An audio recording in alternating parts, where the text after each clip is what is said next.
My name is Kelly Trout, and I am the Director of Research and Medical Advocacy for the International WAGR Syndrome Association. The title of this presentation is How to Raise a Zebra, Caring for Your Child with WAGR Spectrum. And the goal is to give parents important and practical information. Knowledge is power. As parents of children with WAGR, the more we know, the better we can help our children to live longer, healthier, happier lives. So let's get started. First, you're probably wondering, why a zebra? Well, zebras are the mascot of rare disorders. That's because doctors are taught this phrase. When you hear hoofbeats, think of a horse, not a zebra. It means that when a patient has symptoms, the correct diagnosis will probably be something common, not something rare. Unfortunately, this mindset can make it hard for people with rare disorders to get good medical care because doctors don't know what problems to look for. Medically speaking, people with rare conditions are zebras, and people with WAGR are so rare, they're rainbow zebras. So that's why it's so important for parents to learn all they can about WAGR Spectrum. The more you know, the more you'll be able to partner with your child's doctors, helping them to recognize problems early and treat or even prevent them. Of course, learning about WAGR can be overwhelming. It's a complex disorder, and there are a lot of possible conditions associated with it. It's also true that, just like real zebras, every person with WAGR is unique in their own way and will have their own unique set of conditions. But the good news is, while you may feel overwhelmed, there's lots of help available. Information, resources, and support. Remember that with patience and persistence, you'll learn all you need to know. As you probably already know, WAGR is an acronym. It stands for the primary features of the disorder, including Wilms tumor, a type of cancer of the kidney. Aniridia involves the absence of the iris or the colored part of the eye. Genital and urinary tract abnormalities are common in both boys and girls, and a range of developmental delays is common in most people with WAGR spectrum. Most individuals who have WAGR have some combination of these four main features. So what causes WAGR spectrum? WAGR is a genetic disorder, but except in very rare cases, it is not inherited. It is not caused by anything the mother or father did or didn't do, either before or during the pregnancy. Instead, it's the result of a section of missing or deleted genes on chromosome 11. This section includes a gene called PAC6. The PAC6 gene is known as the aniridia gene because when this gene is missing or mutated, the person will have aniridia. The WT1 gene is a Wilms tumor gene. When this gene is missing, the person will have a high risk for developing Wilms tumor. There are many other genes that are located in the same area as PAC6 and WT1. The function of many of those genes is unknown. It's important to know that the size and position of the section that's missing varies a lot between individuals. As you can see from the little chromosome examples on the right, many people with WAGR have larger deletions. The WAGR deletion always includes the PAC6 gene and the WT1 gene. But an individual's missing section may also include lots of genes above or below that as well. Genetic testing can determine the size and position of an individual person's deletion. And this is very, very important to keep in mind because people with WAGR spectrum have a lot of things in common. As you talk with other WAGR parents, you will discover that your kids share loads of similar features and symptoms and conditions. But you'll also notice that your child has some condition that other children with WAGR have, and others that your child has that others do not at all. Remember the little chromosome illustrations in the previous slide? The variations in the size and position of a person's deletion means that different genes are missing. This is why there's such a wide range of conditions that are possible in WAGR. And it's why it used to be called WAGR syndrome and is now called WAGR spectrum. In the slides that follow, I'm going to tell you about a lot of conditions that are possible in WAGR. No one can predict which ones your child will have, so it's important to be aware of all of them. But one thing I can promise you is that no person with WAGR has all of these conditions. So let's start with Wilms tumor. You probably know that 50% of children with WAGR will develop this cancer, that regular ultrasounds can help discover it early when it is most treatable, and that kids with WAGR have an excellent rate of survival. Most children with WAGR who develop Wilms tumor will do so by the age of 3 years, but it can occur later than that. In the past, the recommendation was to monitor for Wilms tumor until age 8 years. But new research shows that in rare cases, it can occur much later, even into adulthood. For this reason, there's a new schedule that recommends at least some ultrasound monitoring for life. You can find this new schedule on the website, wagr.org.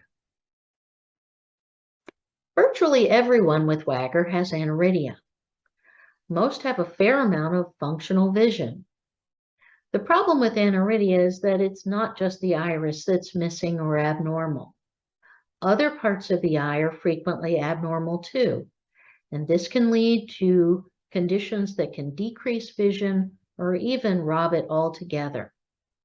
Glaucoma, cataracts, and keratopathy are all conditions that are common in people with aniridia, and they can be very hard to treat. The important thing to know is that diagnosis and surgical treatment for these conditions is not the same as it is for typical people. So try to make sure that your ophthalmologist or eye doctor is familiar with aniridia. The more experienced they are, the better. More than 60% of children with WAGR have abnormalities of the genitals and/or the urinary tract. It's easy to see abnormal genitals in boys, so these are usually diagnosed at birth and treated soon after. But in girls, these problems can be inside, in the vagina, the uterus, or the ovaries. Some children with WAGR are born with such severe abnormalities of the genitals that it's hard to determine whether they are a boy or a girl. In those cases, genetic testing will determine the sex, and then the appropriate surgical repairs can be made. In girls, if the ovaries are found to be abnormal, it's important to monitor them. The chance of developing cancer in abnormal ovaries is very small, but unfortunately it's not zero. The good news is, if it's caught early, it is very treatable. One of the first things parents of kids with WAGR want to know is whether their child will have an intellectual disability. Delays in development are almost universal in children with WAGR.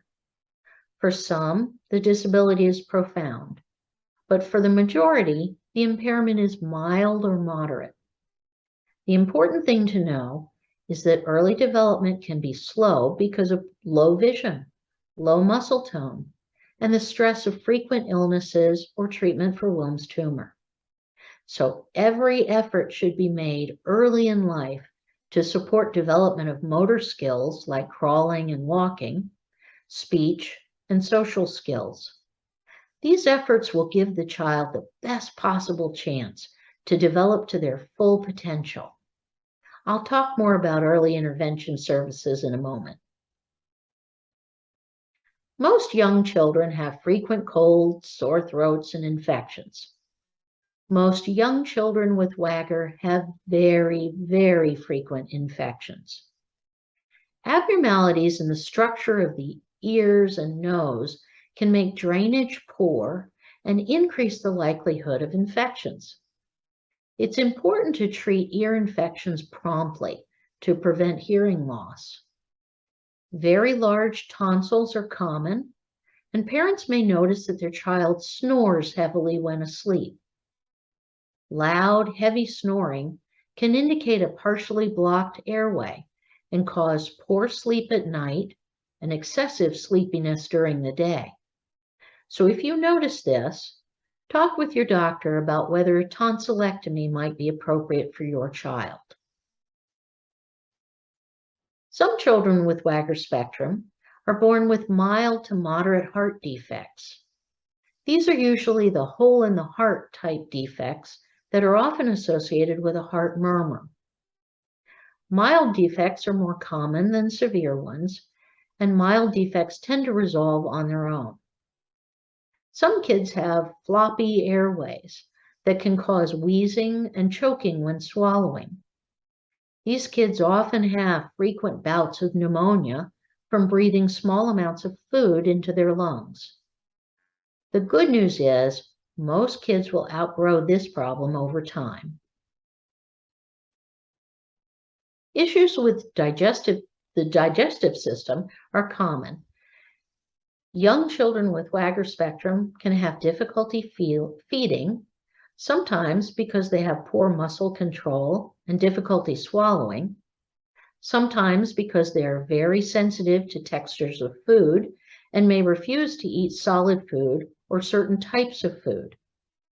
Feeding therapy can be very helpful. It takes time, but it's usually successful.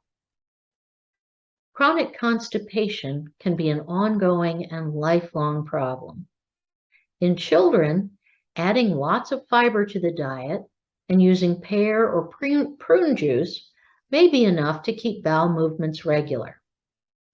Adults with WAGR and chronic constipation may require careful use of laxatives and other medications. If your child is struggling with these problems, it's important to work with a gastroenterologist, a doctor who specializes in treating digestive problems. Many kids with WAGR spectrum have low muscle tone or high muscle tone, or a combination of the two. These kids can really benefit from physical and occupational therapy early in life. These therapies help a child develop the big motor skills of crawling, walking, and running, and the small motor skills like buttoning a shirt, zipping a jacket, and holding a pencil. High muscle tone in the lower legs can cause toe walking. This is when a child walks up on their tippy toes instead of flat on their feet. Physical therapy is helpful for this too, but many kids also need ankle-foot orthoses or AFOs. These are usually plastic, molded for a custom fit, and go inside the child's shoes.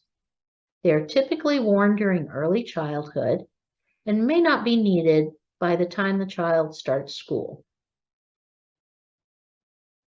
The brain of a person with WAGR spectrum is an amazing thing. An MRI may show significant abnormalities, and yet the child has a wonderful imagination, or a surprising sense of humor, or a remarkable memory. The abnormal structures in the brain can cause some functional problems, though. Common problems include seizures, which are typically controlled with medication, no sense of smell, which can sometimes be a good thing, and an absent pineal gland. The pineal gland makes a hormone called melatonin, and without it, sleep can be a big problem. I'll talk more about sleep and melatonin in a minute. Auditory processing disorder is a very important thing to know about because nearly all people with WAGR have some degree of it. Auditory processing disorder is when the ears work normally, but the brain is not able to filter and understand sounds very well, especially the sound of speech. Auditory processing disorder is important to know about because it affects the development of speech, communication, learning, and behavior. One way to help your child is by teaching them sign language. Even very young children can learn simple signs for mom and dad, for eat, for drink, play, and so on. For many kids, sign language is a bridge to speech. It helps the brain develop the capacity to communicate. And as a bonus, it can really cut down on tantrums by giving the child a way to express his needs and wants. Another way to help your child is by understanding that it's hard for them to process what you are saying if there are other sounds in the room, especially other voices. So one way to help is by turning off the TV when you're speaking to your child. This will help her focus just on your voice. When asking your child to do something, give them simple one-step instructions. For example, instead of saying, "Okay, we're going to the store, please put on your shoes and your coat, and we'll get in the car," say, "Please put on your shoes." When your child masters one-step instructions, then you can try 2, and so on. Sign language, a quiet environment when speaking, and simple instructions are all measures that can help a child with auditory processing disorder to develop language skills, screen out background noise, and improve their ability to focus and follow directions. Challenging behavior is sometimes the hardest thing that a parent of a child with WAGR has to deal with. Frequent temper tantrums, meltdowns, even aggression are not uncommon. And these don't just make life miserable for the child and the whole family. They also make it hard to learn, hard to make friends, and hard to live a happy life. There are many different reasons why people with WAGR have challenging behaviors. Sometimes they're the result of struggling to communicate. If you're not able to communicate, you can't tell people what you need or how you feel. They might be caused by sensory processing disorder, autism, attention deficit disorder. In many cases, at least part of the problem is anxiety, and getting control of the anxiety can help to unlock and improve the other conditions.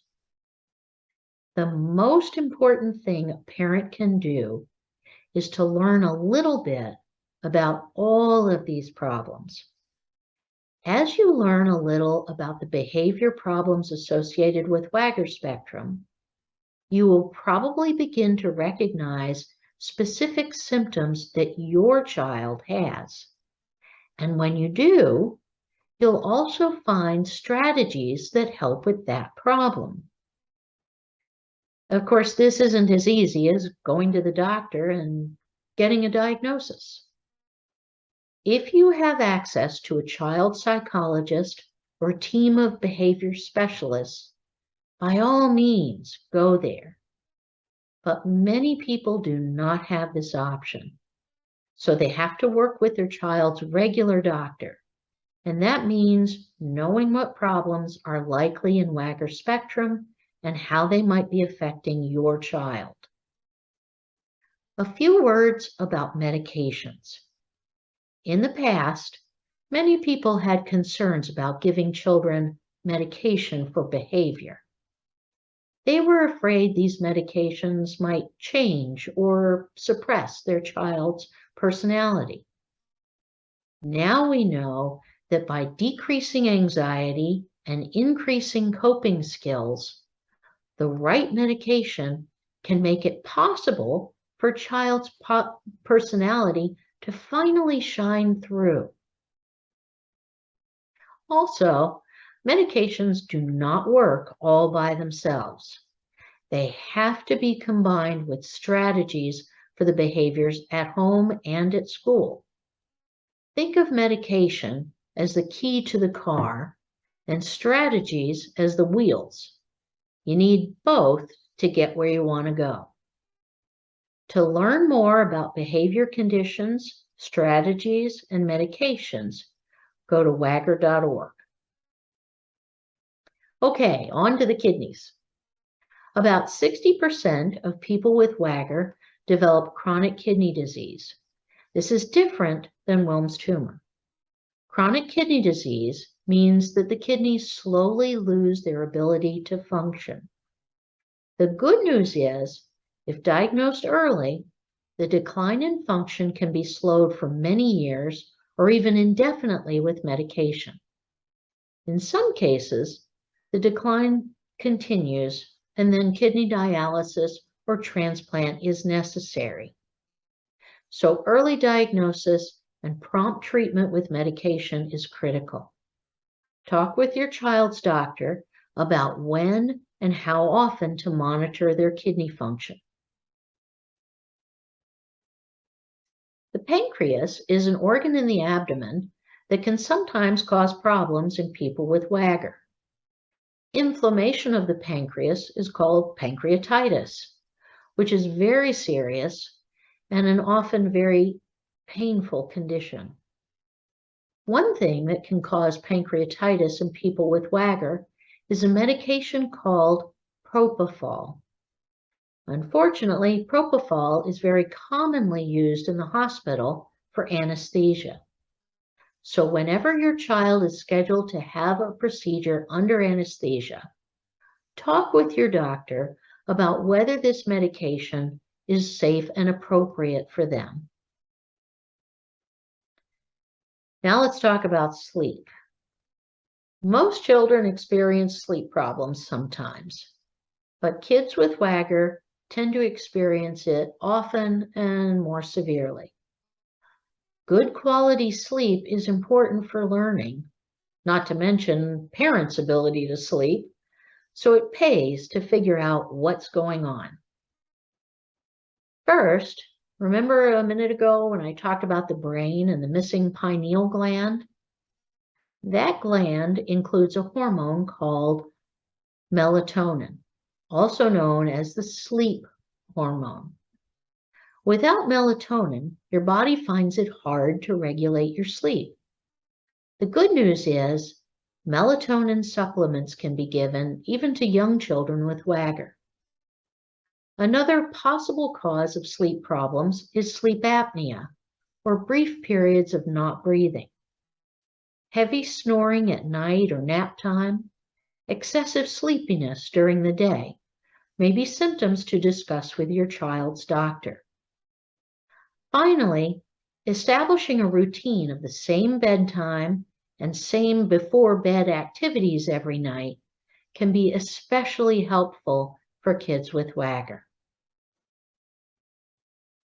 About 50% of people with WAGR have a deletion of the BDNF gene. This gene is associated with obesity and a high tolerance for pain. Genetic testing can determine whether your child is deleted for this gene.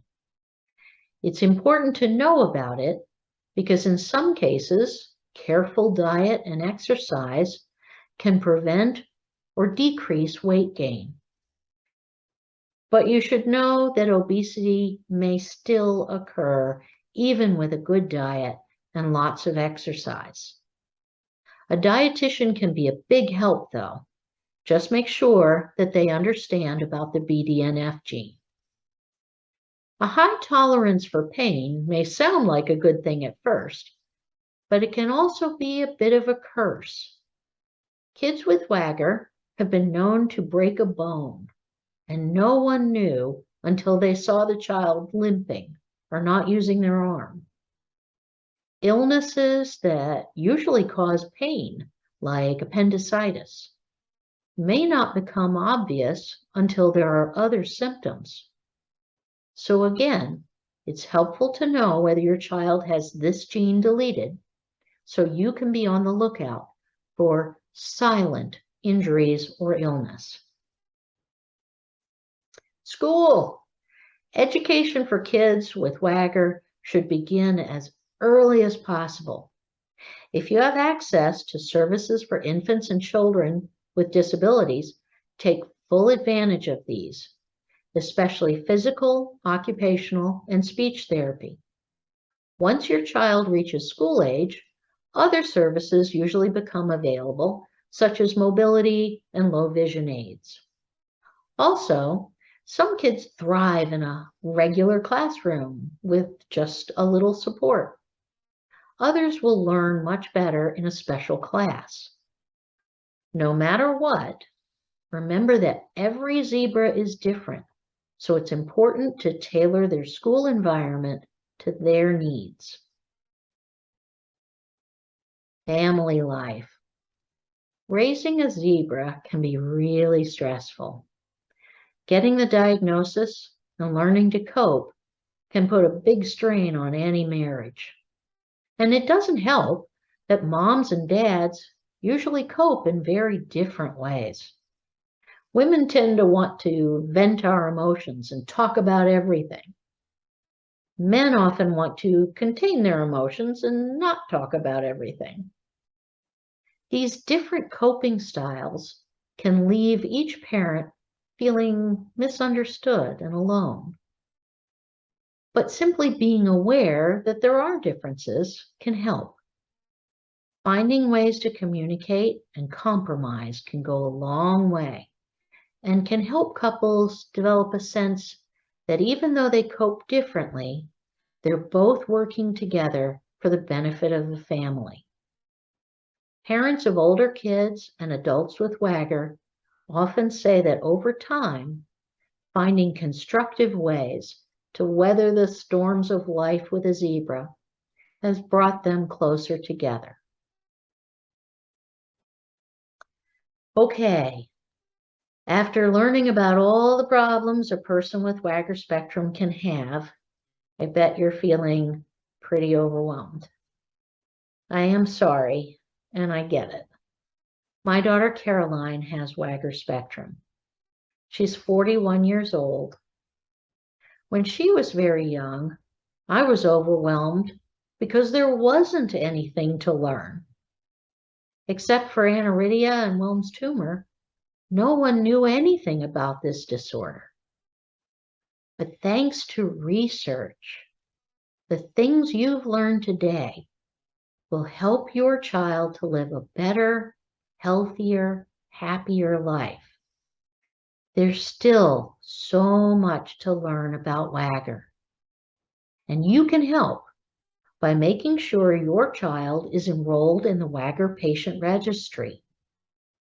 The registry is the best way to give all our children a brighter future.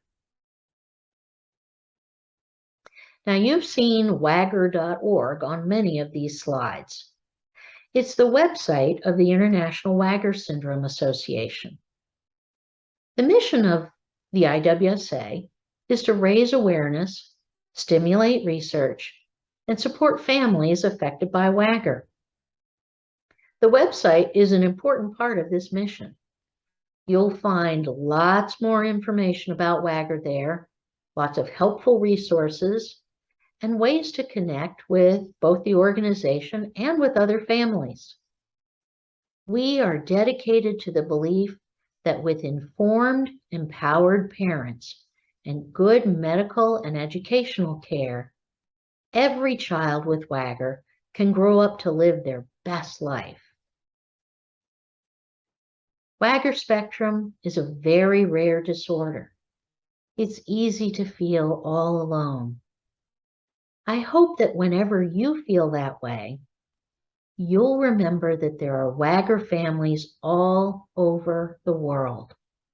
We may be far apart, but we are connected by our struggles, our heartbreak, our joy, our triumphs, our weird senses of humor, and by the courage and determination that our children teach us every day. Always remember, you and your zebra are part of our herd, and you are never alone. Thank you.